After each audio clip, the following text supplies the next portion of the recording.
नमस्कार, मैं रविश कुमार। आज बात सैराट फिल्म के बारे में करने जा रहा हूं। यह फिल्म कई हफ्ते पहले ही आ चुकी है और महाराष्ट्र के तमाम शहरों कस्बों में खूब देखी जा रही है। फिल्म मराठी में बनी है, मगर इस फिल्म की भाषा मराठी नहीं है। सैराट कामयाब हो गई है, कई करोड़ भी कमा लिए हैं, फिर भी कामयाब फिल्म नहीं है, क्योंकि इसकी कहानी हमारी आपकी सभी की नाकामी की कहानी है। हम नाइंसाफियों की सीढ़ियां ऊंची करते जा रहे हैं। जो सबसे ऊंचे पायदान पर है वो कामयाब नजर आता है, जो निचले पायदान पर है वो नाकाम। दरअसल कोई कामयाब नहीं है। शुक्रवार का दिन आता नहीं कि 24 घंटा पहले से मुंबई से स्टार यार कलाकार और पत्रकार दिल्ली आने लगते हैं। पूरी टीम दोपहर 2 बजे से लेकर रात के 10 बजे तक दिल्ली घूम घूम कर चैनल नाप देती है और आपकी शाम फिल्म कर देती है। उनके जवाब 10 साल से टाइप और टाइप्ड हो चुके हैं, यानी कि रोल चैलेंजिंग था, आइडिया न्यू है, स्टार बहुत कोऑपरेटिव है और director is like a buddy जो बहुत स्पेस देता है। It's a fun to work with him, honour for me to work with him. Very original, creative. Heroine से अलग से पूछ लिया जाता है कि आपका इस हीरो के साथ वर्किंग रिलेशन कैसा है। कई बार इंटरव्यू क्रांतिकारी करना हो तो यह बुलवा लिया जाता है कि फीमेल एक्टर को कम पैसे मिलते हैं। उसके बाद सब सामान्य हो जाता है। इतनी बात को मैं एक शब्द में भी कह सकता था, जिसे हम लोग प्रमोशन कहते हैं। इसलिए मैंने कहा कि सैराट पर तब बात करने जा रहा हूं जब फिल्म को आए हुए कई हफ्ते हो गए। फिल्म मैंने देखी है, हरिश्चंद्राची, factory, Elizabeth Ekadashi, court, Fandry और अब सैराट। क्या मराठी सिनेमा अपने किसी नए दौर से गुजर रही है, जहां बात फंड और वितरण की नहीं हो रही, कहानी और किरदार की होने लगी है। विष्णु खरे के शब्दों में मराठी सिनेमा की बहुआयामीय अस्मिता का एक नया टोटल स्कूल विकसित होने लगा है। 2009 में हरिश्चंद्राची फैक्ट्री आई थी। परेश मोकाशी की इस फिल्म की काफी चर्चा हुई। इस फिल्म को मराठी में श्रेष्ठ फीचर फिल्म का राष्ट्रीय पुरस्कार मिला। 2009 में इसे श्रेष्ठ विदेशी भाषा की फिल्म की श्रेणी में भारत से भेजा गया था ऑस्कर में। इस फिल्म को भी कई अंतर्राष्ट्रीय पुरस्कार मिले हैं। परेश मोकाशी की एक और फिल्म ने धूम मचाई, एलिजाबेथ एकादशी। मैंने ये फिल्म देखी है। इस फिल्म को भी राष्ट्रीय पुरस्कार मिले हैं। 2016 में एक और फिल्म आई थी, कोर्ट। 28-29 साल के निर्देशक चैतन्य तम्हाणे की कोर्ट अभी तक मैं नहीं देख सका हूं, पर इरादा जरूर है। 2016 में भारत की तरफ से कोर्ट को ही ऑस्कर में भेजा गया। कोर्ट को भी 18 अंतर्राष्ट्रीय पुरस्कार मिले हैं, राष्ट्रीय पुरस्कार तो मिला ही है। अब आते हैं फैंड्री और सैराट पर। ये दोनों फिल्में मैंने देखी है। सैराट देखने के बाद जब फैंड्री देखने बैठा तो लगा कि सैराट फैंड्री से ही निकली हुई है। फैंड्री के तमाम दृश्य और किरदार सैराट में जबान होते नजर आते हैं। हरित क्रांति से बंजर जमीन लहलहाने लगती है, उदारीकरण के चलते कस्बे में कारखाना लगता है और सीमेंट के मकान बड़े होने लगते हैं। मगर इस दौरान एक अंतर पहले से लेकर अब तक बना हुआ नजर आता है। जो दलित किरदार है, जो जनजातीय किरदार है, उसके कपड़े तो बदल गए हैं, वो पढ़ाई में अच्छा है और आत्मविश्वास से भरा नजर आता है। स्लो मोशन में भी दौड़ता है, मगर अर्थव्यवस्था की चोट से घायल नजर आता है। फैंड्री का सुअर बाड़ा खत्म हो जाता है, मगर सैराट में दलित बस्ती का दूसरा चेहरा नजर आता है, जिसे हम झुग्गी कहते हैं। दूसरी तरफ फैंड्री में कुछ अधिक संसाधनों से शुरू करने वाला पाटिल परिवार सैराट में आते आते साधन संपन्न हो जाता है। खेत खलियान से लेकर गाड़ियों का काफिला तक नजर आता है उसके पास। सैराट के कई किरदार फैंड्री में 1990 के भारत के पहले के किरदार लगते हैं और सैराट के किरदार 90 के बाद के भारत के नजर आते हैं। फैंड्री की 2 चोटी वाली नायिका सैराट में बुलेट चलाने लगती है। फैंड्री के सुअर बाड़े का नायक सैराट में भी दौड़ लगा रहा है। अंदाज से पता चलता है कि महत्वाकांक्षाएं दस्तक देने लगी हैं। सरकारी जुबान में सैराट का नायक पारधी जाति से आता है, जो एक अनुसूचित जनजाति है। फैंड्री और सैराट में सूखे पेड़ से लेकर चिड़ियों के अलावा तमाम सीन, रूपक और किरदारों की निरंतरता दिखती है। ऐसा लगता है कि एक पार्ट 1 है, दूसरा पार्ट 2। नागराज के तमाम सीन फैंड्री से लेकर सैराट में चलते हुए नजर आते हैं। आप लगता है कि कई बार फैंड्री देख रहे हैं सैराट देखते हुए, और फैंड्री देखते हुए लगता है कि कई बार आप सैराट देखने जा रहे हैं। फैंड्री में भी कुएं का दृश्य है, जहां अबोध बालक उस खौफनाक सपने में डूब रहा है कि जब वो लड़की सुअर से छू जाने पर अपवित्र हो जाती है तो सुअर बाड़े में रहने वाले जाबिया के करीब कैसे आ पाएगी। बालक सोचता है कि फिर वो लड़की अगर जान गई कि सुअर उसके पिता सुअर पकड़ने का काम करते हैं तो फिर उस प्यार का क्या होगा। लेकिन सैराट तक आते आते ये कुआं जवान हो जाता है। सूखे में आपने टीवी में महाराष्ट्र के घायल पड़े कुओं को देखा होगा। सैराट में कुओं की वास्तुकला, उसकी गहराई, साफ पानी में खिलती जवानी के ऐसे रंग शायद ही किसी फिल्म में नजर आए होंगे।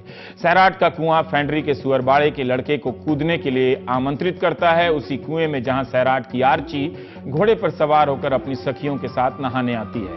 सैराट तक आते आते इतना तो बदल जाता है कि पाटिल की बेटी दलित के घर जाकर पानी पीती है और उसी कुएं में दोनों बारी बारी से नहाते हैं।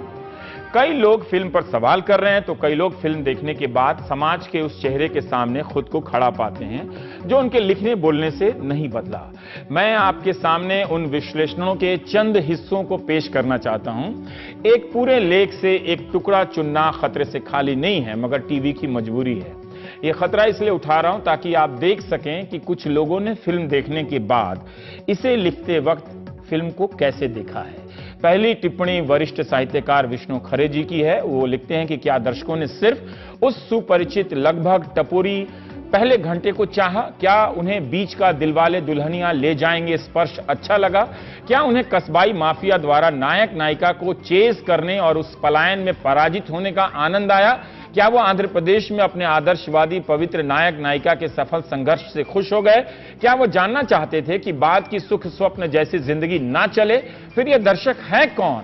इनके पैसे कैसे वसूल हुए? कितने दलित, कितने सवर्ण, किन जातियों के, कितने किशोर युवा, कितने वयस्क बुद्धिजीवी? क्या सब सवर्णवाद के आजीवन शत्रु रहेंगे? क्या वाकई सैराट कोई जातीय, सामाजिक और राजनीतिक प्रश्न उठाती है? वो त्रासदी को ही उनका एकमात्र हल बनाकर पेश कर रही है? तो उसमें कहां मनोरंजन हो रहा है कि फिल्म सुपरहिट है। समालोचन.blogspot.in पर विष्णु खरे के लेख के बाद कैलाश वानखड़े ने अपनी समीक्षा पेश की। उसका एक छोटा सा हिस्सा है। वो कहते हैं कि सैराट एक नायिका प्रधान कमर्शियल फिल्म है, डॉक्यूमेंट्री नहीं है, इसलिए इसमें झिंगाट संगीत और गाने हैं।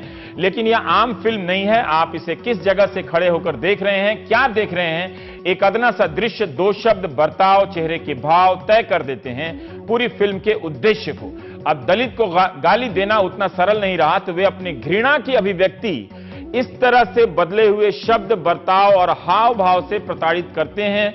प्रताड़ित होने वालों की निगाह से सैराट में बहुत कुछ टूटता बनता है।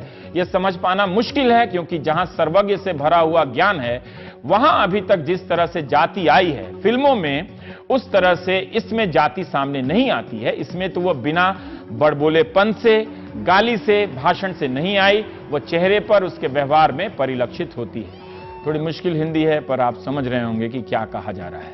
समालोचन.blogspot.in पर ही मयंक सक्सेना इन बहसों को आगे बढ़ाकर लिखते हैं कि फिल्म बनाना भारत में सिर्फ विधा तो नहीं है, यह एक अर्थशास्त्र है जहां अच्छी से अच्छी फिल्म के लिए आपको पैसे जुटाना मुश्किल होता है। हिट फ्लॉप का गणित सब कुछ बेकार कर देता है, और जैसे ही आप ऐलान कर देते हैं कि फिल्म गंभीर है, विमर्श की है, जाति प्रथा पर है, तो अंधेरा ओढ़कर सो जाने के अभ्यस्त लोग सिनेमा हॉल तक आते ही नहीं।